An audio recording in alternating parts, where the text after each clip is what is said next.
Devenir vidéaste freelance professionnel, ça va peut-être être la meilleure décision que tu vas prendre de toute ta vie. Moi, je m'appelle Hugo, je suis vidéaste depuis 4 ans, je crois, et j'ai jamais été aussi heureux dans ce travail-là. Si tu es sur cette vidéo, c'est que soit tu connais pas le métier de vidéaste, soit tu es en train d'hésiter entre le fait de devenir vidéaste ou d'avoir un autre type de travail traditionnel ou un autre type de travail freelance. Dans cette vidéo, je vais te parler du métier de vidéaste, de qu'est-ce que c'est, de pourquoi c'est trop stylé, de pour qui c'est, évidemment des inconvénients, parce que j'ai pas envie de te vendre du rêve, à te dire ouais, tu vas faire 5000 balles par mois, etc. Non, vidéaste, c'est un métier exigeant, c'est un métier compliqué, c'est un métier qui est difficile quand tu n'as pas les bonnes méthodes. Quand tu as les bonnes méthodes, tu vis de ta passion, c'est trop génial finalement. Donc on va parler de ça et ensuite je te parlerai de comment avoir les bonnes méthodes à la fin de cette vidéo. Alors déjà, vidéaste, c'est un métier qui a de l'avenir. Il y en a beaucoup qui disent oui, avec l'intelligence artificielle, la vidéo, etc., on ne peut pas faire des choses machin. Ok. Mais est-ce que si tu vas faire ton mariage, tu vas te marier dans pas longtemps, est-ce que tu veux vraiment que ce soit un vrai photographe, un véritable vidéaste qui te fasse une vidéo qui est là devant toi, ou un mec qui est au Bangladesh et qui te fait une vidéo générée par IA de ton mariage à travers les photos de tes invités? Tu vois, moi je préférais vraiment avoir quelqu'un en face de moi en qui je peux me montrer, faire de la photo et tout.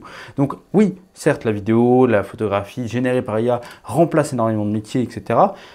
Mais nous, vidéastes, on n'est pas énormément concernés par ça. Ça ne va pas nous remplacer. Ça va certes nous aider à créer du contenu, mais quand on a besoin d'être présent pour faire une prestation, là, l'IA ne va pas du tout nous remplacer. Sauf quand il y aura des robots vidéastes et tout, mais ça, c'est un autre bordel. Parce que la vidéo, c'est aussi le moyen de communication numéro 1 depuis plusieurs années et ça va rester. Je pense que peut-être plus tard, quand on sera dans le métaverse, etc., toute la réalité virtuelle, ça peut changer. En attendant, la vidéo reste le moyen de communication numéro 1 dans le monde. Deuxième chose aussi, avoir une carrière dans la vidéo, devenir vidéaste freelance, c'est la possibilité de se faire 1000, 2000, 3000, 5000, 10 000, 15 000 euros dans le mois avec une seule prestation. Donc ça, c'est génial. C'est un métier où il n'y a pas de salaire fixe. Donc évidemment, tu as tous les dangers par rapport à la freelance, le manque de sécurité et tout. Mais une fois que tu as passé toutes ces étapes et que tu commences à avoir un business pérenne sur le long terme et un business qui marche bien, tu peux très facilement générer 5, 10 000 euros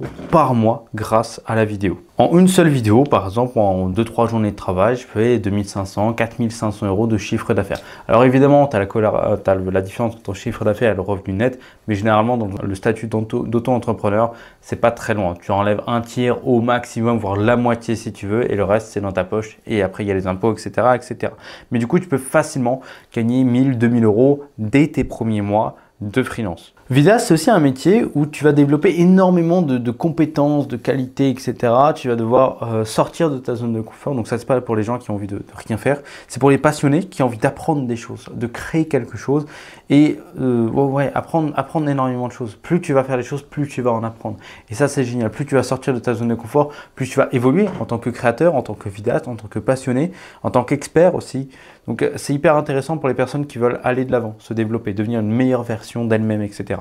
Vidéaste, freelance, c'est aussi un métier où on est libre. Alors, on est libre de travailler quand on veut, où on veut, avec qui on veut, sur les missions qu'on veut et où on veut. Par exemple, si j'ai envie de partir en Thaïlande et devenir monteur vidéo pour des créateurs de contenu, je peux parce que c'est une compétence que j'ai et qui me permet en fait d'être où je veux sur Terre. Tant que j'ai une connexion Internet et une caméra, je peux faire absolument ce que je veux. Donc ça, c'est génial. Tu as pu te taper par exemple 1h30 de bouchon pour aller sur Paris.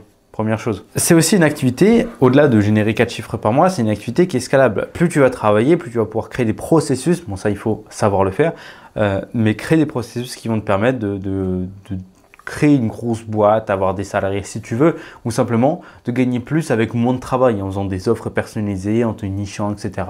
Gagner 5000 euros pour une vidéo, c'est tout à fait possible finalement. C'est difficile comme ça de dire c'est faisable, etc. Mais de le faire véritablement derrière, c'est un autre délire. Mais ça existe, c'est pas du tout rare en fait. C'est aussi une activité qui est profondément satisfaisante. En gros, tu kiffes ton travail, tu es passionné par ton travail, donc tu n'as pas l'impression de travailler. Ça, c'est la première chose, c'est méga important dans le monde du travail, surtout pour nous, les jeunes, la nouvelle génération.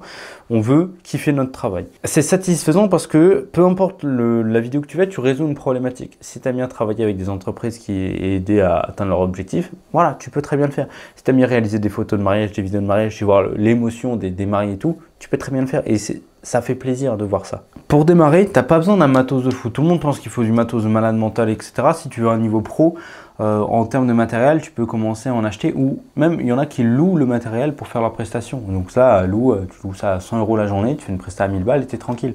Sinon, si tu achètes du matériel, moi pour 1000 €, 1500 €, 2000 € maximum, tu as un matériel pro, tu as un setup pro avec des lumières, micro, caméra, objectif, tu as tout ce qu'il te faut finalement pour 2000 €. Suffit de ne pas en fait vouloir la dernière caméra à la mode, ça sert strictement à rien. Si tu es intéressé pour devenir véritablement vidéaste freelance et vivre de cette passion-là, j'ai plein de vidéos sur ma chaîne qui pourraient t'aider. On parle de matos, on parle de business, on parle de trouver des clients, on parle de comment créer du contenu, comment créer des vidéos, interviews, etc. comme ça, comment faire de la composition et tout. On parle de tout ça sur cette chaîne YouTube-là. Mais si tu veux aller plus loin et directement rentrer dans le vif du sujet, si tu veux créer une offre que tu peux vendre à 4 chiffres, à plus de 1000 €, 1000, 2000, 3000, 4000, 5000 €, une seule offre à tes clients, savoir qui prospecter, comment faire, etc. Avoir tout le processus que j'ai mis des années à créer finalement. Je t'en ai parlé dans une vidéo spécifique, elle est directement dans la description, elle est gratuite, hein, tu regardes tout ça. Ça va te permettre vraiment d'avancer dans ta vie de vidéaste freelance et déjà de passer tous les problèmes que tu vas pouvoir avoir en termes de prospection et directement aller de l'avant et pouvoir vivre de ta passion. Donc cette vidéo, elle est dans la description si ça t'intéresse et je te fais de gros bisous.